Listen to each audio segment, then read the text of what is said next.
मच्चित्ता मद्गतप्राणा बोधयन्तः परस्परं कथयन्तश्च मां नित्यं तुष्यन्ति च रमन्ति च। प्रिय दर्शकों नमस्कार, एक बार फिर से उपस्थित हूँ आप सबके सामने मंगलवार के बाद बुधवार के कार्यक्रम में। विश्लेषण जन्म कुंडली का इस कार्यक्रम के अंतर्गत आज जिनकी कुंडली लेकर के आया हूँ इनका नाम शिवम है और ये हैं रहते तो वस्तुतः ये भारत से बाहर है पर ये राजकोट गुजरात से हैं। इनकी माता जी ने इनकी कुंडली भेजी है। एक बात बताऊं, एक बड़ी अद्भुत बात बताता हूँ। मैंने अपने जीवन में कुछ चीज़ें अनुभव जो करी हैं उसमें ये बात अनुभव करी है कि जैसे जैसे हमारे बच्चे आजकल बड़े होते जा रहे हैं वैसे वैसे वो धर्म से विमुख होते जा रहे हैं और पता नहीं किस वामपंथी विचारधारा का प्रभाव उनके ऊपर पड़ रहा है। इन सभी प्रभावों से अपने बच्चों को बचाने की आवश्यकता है और किसी भी तरीके के कुतर्क में फंसाने की आवश्यकता उन्हें नहीं है। चाहे किसी भी तरीके से हो, हमेशा ही उनके अंदर सही मार्गदर्शन देने की आवश्यकता हमेशा होती है। ये बात हमेशा याद करके रखिए, नहीं तो आजकल के बच्चों के पास अंदर से कुछ होता नहीं है। मतलब जानकारी के नाम पे वो सिर्फ बुकिश नॉलेज लेकर के बैठे होते हैं और फिर वो उसी किताबी ज्ञान के आधार को आधार बना करके धर्म पे, अध्यात्म पे, पुराणों पे, वेदों पे और परंपराओं पे, संस्कृति और सभ्यता पे आक्षेप और आरोप और प्रत्यारोप का दौर शुरू कर देते हैं, जिसे वो प्रायः दकियानूश या इन सब तरीके से उसको जो है वो हंसने का काम कर देते हैं। तो ऐसी कोई भी बात आपके घर में तो नहीं बल रही है, इसको जरूर ही चेक कर लीजिए।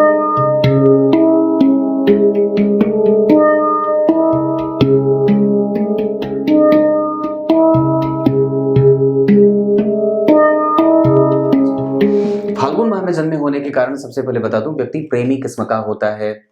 उत्तरायण में जन्मे होने के कारण शुभ ग्रहों का प्रभाव और व्यक्ति के जीवन में शुभ लक्षणों का प्रभाव देखा जाता है। शिशिर ऋतु में जन्मे होने से उसके काम थोड़े धीरे धीरे शनि से प्रभावित होने के कारण होते हैं। शनिवार के जन्मे होने के कारण कृष्ण पक्ष के अष्टमी तिथि यहाँ पे चंद्रमा शुभ ग्रह हो जाएंगे। तो शनिवार के जन्मे होने से व्यक्ति कभी कभी कुंठा से ग्रसित हो जाता है। मतलब कई बार वो जो चीज चाहता है उसको कई बार वो चीज नहीं मिल पाती है, या कई बार वो जिस चीज के लिए मेहनत करता है वो नहीं मिलती। या फिर इसका एक सीधा सा स्पष्ट उत्तर ये भी होता है कि आप जिस लक्ष्य को बना करके चल रहे हैं, जो लक्ष्य आप पाना चाहते हैं, उसके लिए कई बार आपसे उतनी मेहनत नहीं हो पाती है, यानी कि करने की आवश्यकता है। कृष्ण पक्ष के अष्टमी तिथि के चंद्रमा शुभ ग्रह होते हैं, इस वजह से व्यक्ति के पास धन की समस्या नहीं होती। उसकी वाणी कई बार कुंठित हो जाती है और वाणी का प्रभाव कई बार कमजोर हो जाता है, या कई बार ऐसी भाषाओं का इस्तेमाल वो कर देता है जिससे सामने वाला दुश्मन बन जाता है। कृष्ण पक्ष में जन्मे होने से संतान उत्पत्ति में समस्या नहीं होती है। विशाखा नक्षत्र में जन्मे होने से व्यक्ति कम्युनिकेटिव होता है। बातचीत का तरीका, कम्युनिकेशन का तरीका, लोगों को समझने और समझाने की बात, अपनी बात को सही तरीके से रखने की अदा, कला, कौशल, ये बड़ा अच्छा होता है। मतलब व्यक्ति जो है वो सुदृढ़ है, मानसिकता अच्छी है और जो है वो चौपाया है। मतलब चारों दिशाओं में उसकी दृष्टि काम करती है, ऐसी बातें होती हैं। ध्रुव योग में जन्मे होने से व्यक्ति जो है वो ध्रुव अटल, जैसे ध्रुव तारा, अटल सत्य और अटल जो है वो बिल्कुल किसी भी तरीके का कोई बदलाव उसको पसंद नहीं है। शूद्र वर्ण और राक्षस गण के होने के कारण भविष्य में घटित होने वाली घटनाओं को जान जाना, उसमें से अपने भविष्य को तलाश लेना और स्वप्न के माध्यम से, विचारों के माध्यम से जो जीवन में घटित होने वाली घटनाएं होती हैं, मतलब उसमें व्यक्ति का प्रभाव पारंगत होता है। यहाँ पे व्यक्ति जो है वो समाज को साथ में लेकर के चलने वाला, समाज की शुश्रूषा करने वाला, सेवा करने वाला, प्रभाव विकसित करने वाला और कभी भी किसी से दब करके न रहने वाला, अपने धर्म का पालन करने वाला होता है, सबके लिए एक समान व्यवहार रखने वाला होता है और साथ ही साथ तामसिक वृत्ति को धारण करने वाला, जिसमें कई बार उसके विचार अत्याधुनिक विचारों से प्रेरित और उससे समाहित हुए दिखते हैं। कुंडली में अच्छी बात है कि चंद्रमा शुभ ग्रह बन रहे हैं। कमजोरी वाली बात है कि व्यक्ति का जन्म थोड़ा कृष्ण पक्ष में हुआ है तो वाणी का प्रभाव थोड़ा निगेटिव होता है। कर्कश वाणी को बोलने वाला, गाली गलौज भी कई बार कर रहने वाला होता है। ये कुंडली कर्क लग्न की है, जहां चंद्रमा वहीं बैठे हैं जहां इनको बैठना चाहिए था। गुरु ठीक यहां नहीं बैठे हैं, राहु यहां थोड़े अच्छे नहीं हैं, सूर्य और बुध यहाँ ठीक बैठे हैं, पर शनि यहाँ बैठ करके लग्न को देख रहे हैं, ये अच्छी बात है। मंगल 12 में मांगलिक दोष पैदा करेंगे, पर इस कुंडली के लिए वो बहुत अच्छे होते हैं। सर्वाधिक योग कारक ग्रह के रूप में मंगल ही होते हैं, मतलब दशम भाव और पंचम भाव के अधिपति होकर के 12 में बैठे हैं। व्यक्ति बाहर से धन कमाएगा, धन पराक्रम भाव के सुख क्या बोलते हैं, यह सुख भाव भी है क्योंकि सुख का पूरक है। तो दशम स्थान जो होता है वो करियर का भाव है। तो मैं कहाँ था? दशम भाव पे। बिजली आ गई थी, इस वजह से रोकना पड़ा था कार्यक्रम। तो मैं कहाँ था? दशम भाव पे। दशम भाव के अधिपति जन्म कुंडली में 12 में, मतलब व्यक्ति का कर्म कहाँ दिख रहा है? विदेश भाव में। क्योंकि यहाँ के अधिपति देखिए अपने भाव से पंचमस्त मित्र की राशि में, जहां अष्टम भाव के अधिपति लग्न को देखने के बाद ये इशारा कर रहे हैं कि मैं तुम्हारे साथ मजबूती से खड़ा हूं, आयु बन के, और साथ ही साथ यहाँ पे व्यापार बन के, या तुम्हारे साथ डेली बेसिस का इनकम बन के। ये अच्छी बात है। मंगल की चौथी दृष्टि जो है वो जन्म कुंडली में पराक्रम भाव पे, गुरु और मंगल का संबंध एक दूसरे से चौथे 10 में, ये अच्छा होता है। मंगल की 7वीं दृष्टि जन्म कुंडली में यहाँ सुख, समृद्धि और साथ ही साथ दुश्मनों से कभी भी न डरने वाला, क्योंकि इस भाव के अधिपति शुभ ग्रह हैं और इस भाव से केंद्र में बैठे हैं, तो ये भी अच्छी बात है।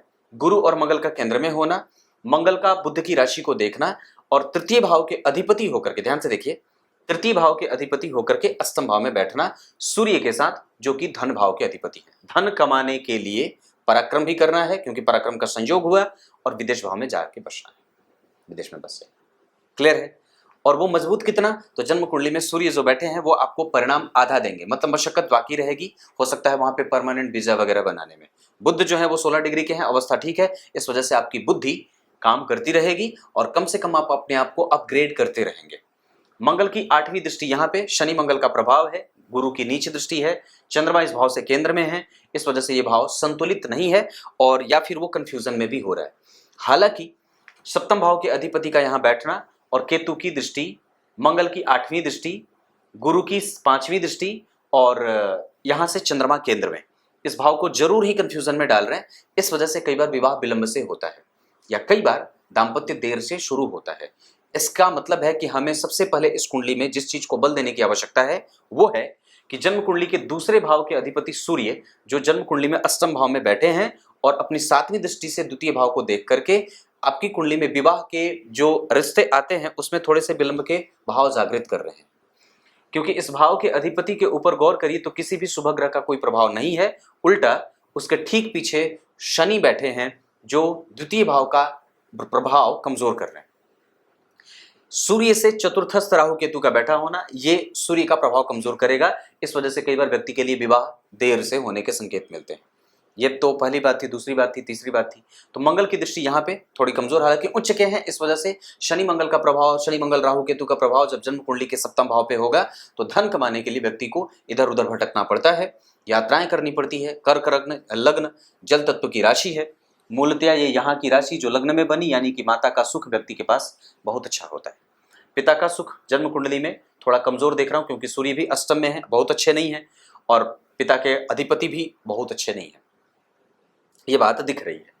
और शुक्र उच्च के होकर के बैठे हैं, तो ये अच्छी बात है धर्म के लिए, क्योंकि इस भाव पे गुरु की दृष्टि जा रही है। शुक्र जो है वो 15 डिग्री के हैं, उत्तरा भाद्रपद में बैठे हैं, अपने मित्र के नक्षत्र में। शनि जो है वो लग्न को देख रहे हैं, तो व्यक्ति के जीवन में धर्म भी है, व्यक्ति के जीवन में पूर्वजों का आशीर्वाद भी है, उसके जीवन में मंत्र भी है, ध्यान भी है, धर्म है, अध्यात्म है, समाज है, सेवा है, शुश्रूषा है, ज्ञान है, और उसके अतिरिक्त गो सेवा है, उसके अतिरिक्त मंदिर के जाने का क्रम है, ये सब आपके जीवन में बने हुए हैं। मतलब आपकी कुंडली ये इशारा कर रही है कि अगर आप ये सब चीजें करेंगे तो निस्संदेह आपकी कुंडली में करियर वाला क्षेत्र या पराक्रम का परिणाम वाला क्षेत्र बहुत अच्छा रहेगा, और व्यक्ति को आसानी से सब चीज मिलती भी जाती है, उसको बहुत ज्यादा तकलीफों में नहीं जीना पड़ता है, क्योंकि चतुर्थ स्थान में चंद्रमा बढ़िया बैठे हैं, तो ये भाव ठीक है।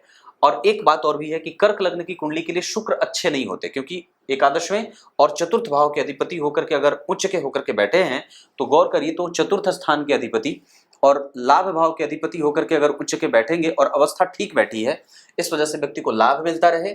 और लाभ भाव के अधिपति का भाग्य में जाना और 7वीं दृष्टि से गुरु को देखना या गुरु का देखना, जो कि जन्म कुंडली के भाग्येश हैं, व्यक्ति के पास अनुभवों का मालिक बना देने वाला और व्यक्ति अनुभवों का संग्रह करता होता है। महाभाग्यशाली योग जन्म कुंडली में घटित होगा।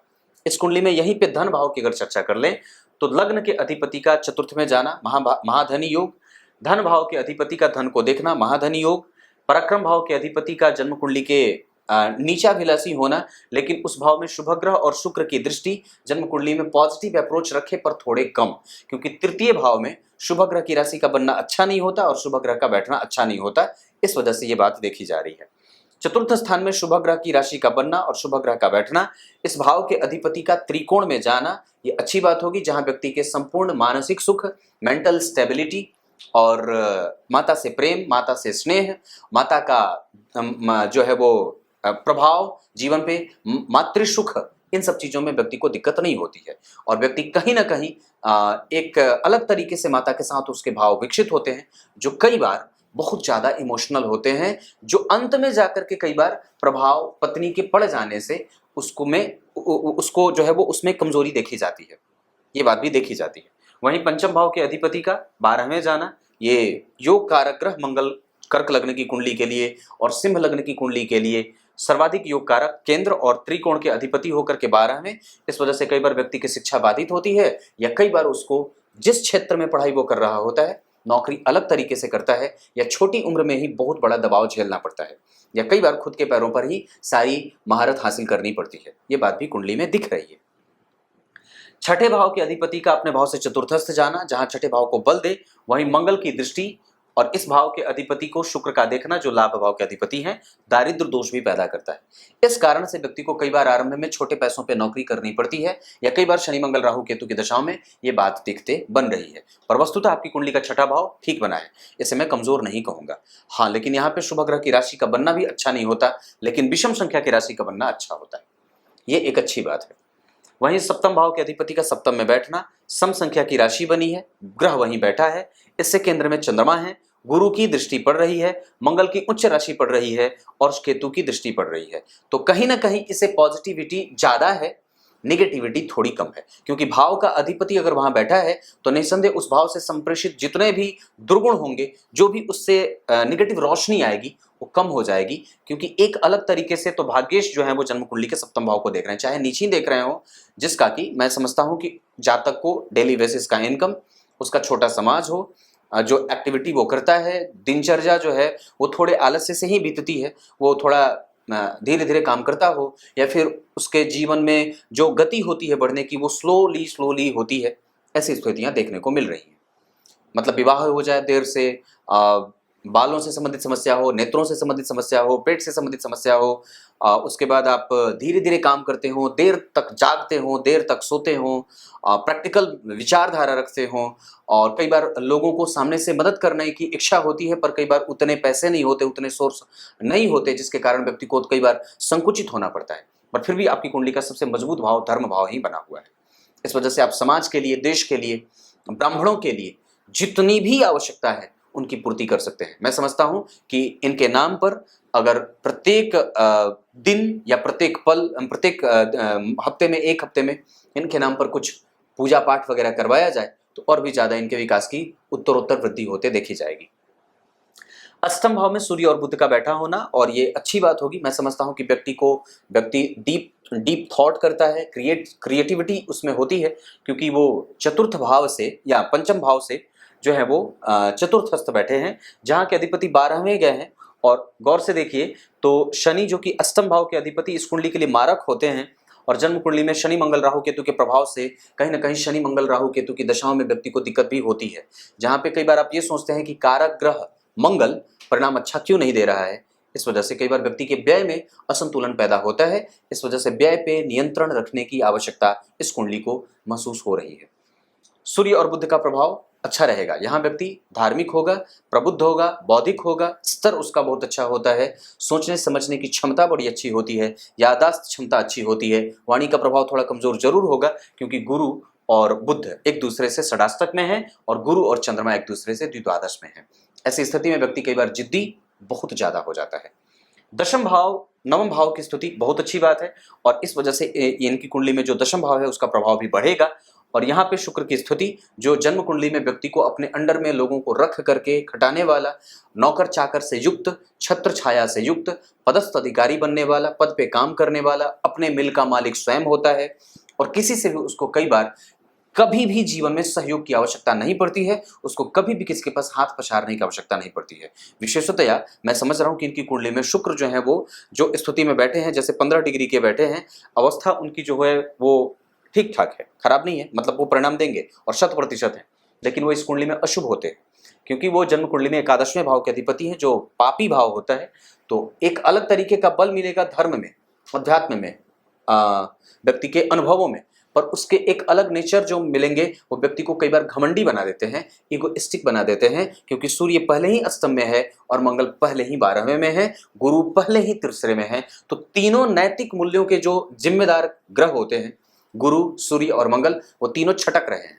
इसका मतलब है कि इन तीनों का संबंध नहीं बन रहा।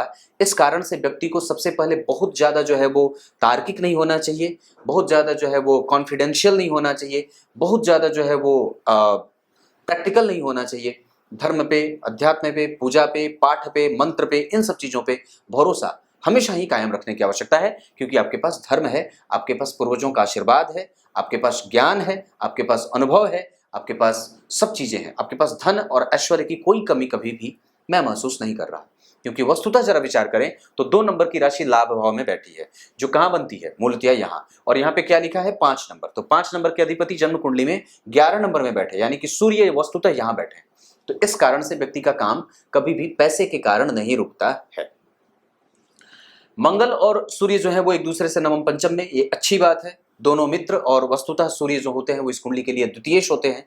मारक तो नहीं होंगे, लेकिन इस कुंडली के लिए मारक कई बार या कमजोर या अस्पष्ट परिणाम करने वाले बुध बन जाते हैं, क्योंकि त्रिक भाव के या दुह स्थान के अधिपति होते हैं। पर सूर्य यहाँ पे खराब नहीं कहूंगा, वो ठीक है। चंद्रमा इस कुंडली में लग्नेश, दिग्बली और अपने कारक क्षेत्र में, बहुत अच्छी बात है। शुक्र उच्च के, चंद्रमा बहुत बढ़िया, और इस कुंडली के लिए शनि बढ़िया बैठे हैं। तो एक ग्रह यहाँ, एक ग्रह यहाँ और एक ग्रह यहाँ, 3 ग्रह आपकी कुंडली में अच्छे बैठे हैं, जिसमें से शनि का परिणाम थोड़ा कमजोर होगा। पर मंगल 12 में बैठे हैं, जो कि आपकी कुंडली में दशम भाव के और पंचम भाव के अधिपति हैं। अंक कई बार कम मिलता है। क्लियर है? दशम भाव के अधिपति का विदेश जाने का काम करना, बाहर से संपर्क रख करके व्यवसाय करना, बाहर से लोगों से जुड़ करके व्यवहारिकता का प्रभाव रखना, विदेशी भाषाओं को सीखना, उनको समझना, विदेशी लोगों के संपर्क में रहना। विवाह के लिए उत्तर दिशा बहुत अच्छी रहे। विवाह के लिए मीन राशि की जातिकाएं, उसके बाद तुला राशि की जातिकाएं, वृश्चिक राशि की जातिकाएं, फिर से कहूं तो वृषभ राशि की जातिकाएं अच्छी रहेंगी। इनकी कुंडली के लिए 2 अंक अच्छा रहे। बच करके रहने की आवश्यकता आपको होगी मेष राशि वालों से, सिंह राशि वालों से, धनु राशि वालों से, कुंभ राशि वालों से, मकर राशि वालों से बच के रहने की आवश्यकता है। दिन मैंने कहा सोमवार, अंक मैंने कहा 2, नक्षत्र मैंने कहा विशाखा नहीं, विशाखा में दवाइयां और दान नहीं करने चाहिए, यात्राओं से बचना चाहिए। पर आपके लिए नक्षत्र अनुराधा, पुष्य, पुनर्वसु और उसके बाद श्रवण, उत्तरा भाद्रपद, उत्तरा फाल्गुनी, उत्तराषाढ़ा, मृगशिरा, हस्त, श्रवण, ये कुछ नक्षत्र अच्छे हैं। उसके अतिरिक्त अगर मैं आपको बता दूं तो धन कमाने के लिए आपको पश्चिम दिशा की तरफ जाना चाहिए, जहां से आप अतिरिक्त और अच्छा धन कमा सकते हैं। कर्म क्षेत्र के लिए मीन राशि बहुत अच्छी साबित हो सकती है, आपको इस पे भरोसा कर लेना चाहिए। आपकी कुंडली के हिसाब से ये बातें मैंने बताई। लाभ भाव संतुष्ट है, पुष्ट है। एकादशवें भाव के अधिपति अगर भाग्य भाव में बैठ जाएं और भाग्य के कारक से देखे जाएं तो व्यक्ति मोक्ष का दाता होता है। मोक्ष का दाता ना मोक्ष को पाने वाला होता है। और अगर वैसे भी भाग्य भाव में शुक्र और गुरु का प्रभाव हो तो कभी भी व्यक्ति को भटकना नहीं पड़ता है, और मैं समझता हूं कि व्यक्ति चिरंतन सुख को प्राप्त कर जाता है, जिसे कि मोक्ष कहा जाता है। एकादशवें के बाद 12वें भाव में मंगल का बैठना खर्चीलापन, और कई बार वाणी बहुत जल्दी जल्दी बोलने वाली हो जाती है। ये इतनी सी बात है, पर अभी और भी चीजें बताना बाकी है। जैसे लग्न के अधिपति का अपने भाव से चतुर्थस्थ जाना, ये ठीक होगा। धन के अधिपति का अपने भाव से सप्तमस्थ जाना, ये ठीक होगा। पराक्रम के अधिपति का अपने भाव से छठे 8वें जाना, ये ठीक नहीं होगा। सब चतुर्थ भाव के अधिपति का अपने भाव से त्रिकोण में जाना अच्छा होगा। पंचम भाव के अधिपति का अपने भाव से षडाष्टक में जाना ठीक नहीं होगा। मतलब ये संतान, सुख, पुत्र, प्रेम, विवाह आदि में विलंब करवा सकते हैं। सब छठे भाव के अधिपति का अपने भाव से चतुर्थस्थ पीछे जाना इस भाव की वृद्धि करे, जो व्यक्ति ज्ञान के बल पर अपना सर्वस्व पाने की स्थिति में होता है, क्योंकि मंगल की दृष्टि भी है। योग कारक ग्रह जहां जहां देखेगा योग अच्छा बनाएगा। इस वजह से ही मैंने यहाँ के लिए भी बात कही थी।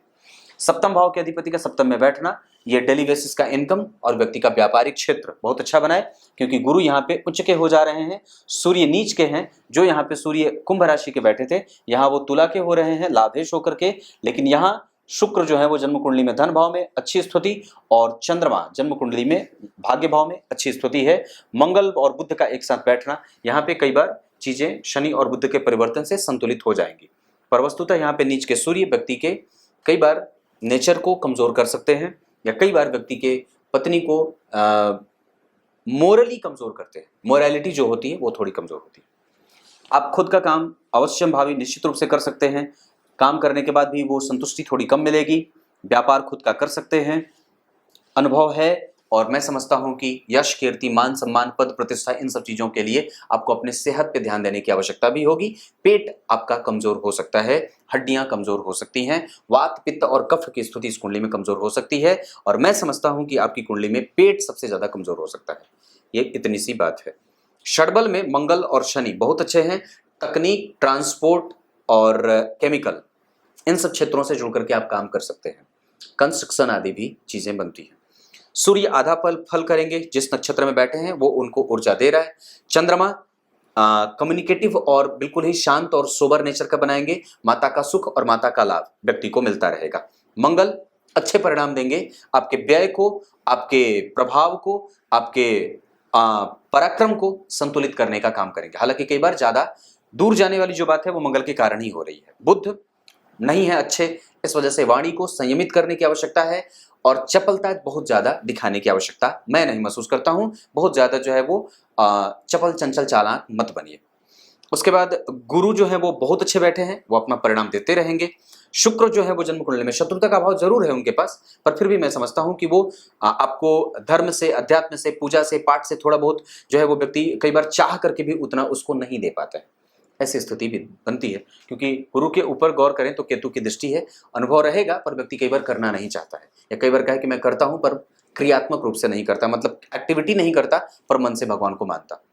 ये बात होती है। शुक्र जो है वो आपके दाम्पत्य को विलंब कर रहे हैं, और कई बार व्यक्ति के जीवन में कई लोग होते हैं, इस वजह से भी कई बार आपको सतर्क रहने की आवश्यकता है। शनि जन्म कुंडली में आधा परिणाम करेंगे, अच्छी बात है कि वो आधा कर रहे हैं। बहुत ज्यादा परिणाम करने लगेंगे तो आपकी समस्या बढ़ा देंगे। राहु और केतु में, राहु जिस स्थिति में बैठे हैं वो राहु आपकी कुंडली में वृश्चिक राशि के हैं, जिसका अधिपति मंगल 12वें है और उस पर किसी भी ग्रह का कोई प्रभाव नहीं है। इस वजह से राहु आधा अच्छा आधा परिणाम, क्योंकि त्रिकोण में बैठे राहु खराब नहीं होते। अगर वही मंगल केंद्र में बैठ जाते या मंगल देख लेते तो अच्छी बात हो सकती थी। केतु बहुत अच्छे नहीं है, हालांकि वृषभ राशि के बैठे हैं जहां के अधिपति शुक्र उच्च के हैं, तो अलग तरीके का लाभ केतु को मिलता रहेगा। यहाँ पे एक चीज और बताता हूँ, होरा कुंडली के आधार पर जो चीज मैं देख रहा हूँ उसके आधार पर आपकी कुंडली में अभी आपकी कुंडली बुध और चंद्रमा दशा चल रही है बुध की, और स्थिति जो बन रही है उसके आधार पर आप आराम से ये दशा निकाल सकते हैं, आराम से निकाल सकते हैं। कहीं भी बेचैन और तड़फन की कोई आवश्यकता नहीं है। इसके अतिरिक्त बुध और चंद्रमा के अतिरिक्त जितने भी ग्रह हैं उन सबके प्रभाव जो है वो आपके जीवन में बड़े ही बड़े लेवल पे देखने को मिलेंगे। और मैं समझता हूं कि व्यक्ति को धार्मिक होने की आवश्यकता है, ज्ञानी होने की आवश्यकता है, खुद पे काम करने की आवश्यकता है, अपने गुरुत्व को बढ़ाने की आवश्यकता है, गौ माता की सेवा, शुश्रूषा, धन धान्य का दान करने की आवश्यकता है। जीवन में धर्म को शामिल करिए, अध्यात्म को शामिल करिए, गीता जी के अध्ययन अध्यापन का काम शुरू करिए। ये सब चीजें करने से जीवन में जो भी समस्याएं बनती हैं वो कटते पिटते व्यक्ति के जीवन की यात्रा जो है वो सुखद होती है। हम कभी भी अपने धर्म से, हम कभी भी अपने प्रभावों से, अपने जो हमारे जो पौराणिक कथाएं हैं जिनसे हमें हमारा कनेक्शन कभी भी टूटना नहीं चाहिए। इस बात का हमेशा ही याद रखना होगा। कुछ इसी तरीके से आज के कार्यक्रम का समापन करते हैं। आपको गीता जी का श्लोक का अर्थ बता देता हूँ। ये इतनी सी बात है। अब गीता जी का श्लोक भी अर्थ बताऊंगा, पर थोड़ी सी बात और भी बता देता हूँ। इनकी कुंडली में अगर कभी भी भवन वगैरह खरीदना होगा तो आप जो है वो शुक्र की दशा को देख सकते हैं। जैसे आपकी कुंडली में अभी भी 2023 के जनवरी तक वक्त चल रहा है जहां पे आप भवन वगैरह खरीद सकते हैं। वीजा वगैरह अगर अप्लाई करना होगा तो 2031 भी आपकी कुंडली में तब तक लंबा इंतजार होगा। और एक बार आपकी कुंडली में 2025 का 5वां महीना भी आपके लिए लाभदायक होगा। कोई भी काम करना होगा तो आपकी कुंडली में 2025 का 5वां, 2023 का 12वां और 12वें से लेकर के 25 के 5वें तक आपकी कुंडली अच्छी साबित होगी। संतान वगैरह के उत्पादन के लिए, अगर संतान जो है वो संतान का सुख चाहते हैं तो आपको शुक्र और गुरु को देख लेना चाहिए। साथ ही साथ शनि को भी आप इसमें मान सकते हैं। एक बात और कहता हूं, इस कुंडली के लिए मैंने लगभग सारी चीजें बताई हैं, पर एक बात और बताता हूं, इस कुंडली में चंद्रमा की डिग्री 29 की है। इस वजह से कई बार ये असंतुलन में रखते हैं, जिसके कारण माता को स्वास्थ्य में समस्याएं मिलती हैं, क्योंकि आगे राहु बैठे हैं और पीछे गुरु बैठे हैं जो कि इस कुंडली के लिए रोगेश होते हैं। इसका प्रभाव रहेगा और माता को चिंता में डालने वाला या चिंतन करने वाला बना देते हैं। नवमांश कुंडली में चर्चा करी, दशमांश कुंडली की चर्चा करी। दशमांश कुंडली में शुक्र है, आप खुद का व्यवसाय आगे चल करके कर लीजिएगा। अभी चुपचाप जो कर रहे हैं, नौकरी कर रहे हैं या जो भी कर रहे हैं, चुपचाप अभी बदलने की आवश्यकता नहीं है। अगर कभी बदलने की आवश्यकता पड़ी तो मैं समझता हूं कि आपको बदलना होगा 2031 में, अगर और भी आगे बदलना चाहते हैं तो 2026 में, और अगर बस इतना ही, अभी कुछ भी बदलने की आवश्यकता मैं महसूस नहीं करता हूं। कुछ बड़ा काम अगर करना होगा तो 2023 के 12वें महीने के बाद करिएगा, अभी चुपचाप इसको चलने देते हैं। विवाह वगैरह का सुख आपकी कुंडली में 2023 के जनवरी से पहले, गोचर में भी अगर मैं देख रहा हूं तो गुरु का गोचर अभी थोड़ा कमजोर हो रहा है आपकी राशि से। पर एक बात है कि एक तरफ से बन भी रहा है, क्योंकि जो स्थिति नवमांश की बन रही है उसके आधार पर आपकी कुंडली में गुरु का गोचर विवाह के योग्य बन रहा है, तो आपको उसमें भी प्रयास कर लेना चाहिए। मैंने बताया है आपकी कुंडली के लिए उत्तर दिशा बहुत अच्छा रहेगा। अब आइए गीता जी के श्लोक का अर्थ बता देता हूँ। गीता जी के 10वें अध्याय के 9वें श्लोक में भगवान ने बात कही है। क्या कही है? मेरे में चित्त लगाने वाले, मेरे में अपने मन को अर्पण करने वाले और मेरे ही बारे में निरंतर सोचने वाले निस्संदेह मुझे प्राप्त हो जाते हैं, और फिर मैं उनके लिए कभी भी अप्राप्य नहीं बना रहता हूं। जिस तरीके से अगर एक बात समझी जाए तो किसी भी तरीके से आपके भगवान का याद करना और आपके द्वारा भगवान को याद किया जाना कभी भी वो वृथा नहीं होता और निरर्थक नहीं होता, चाहे किसी भी अवस्था में आप परमात्मा को याद करते हो और उनसे अपना संबंध बनाते हो। कुछ इसी तरीके से आज के कार्यक्रम का समापन करते हैं। तब तक के लिए इजाजत दीजिए। कल एक बार फिर से उपस्थित होंगे आप सबके सामने। सुबह का कार्यक्रम जरूर देख लीजिएगा। तब तक के लिए बहुत बहुत नमस्कार।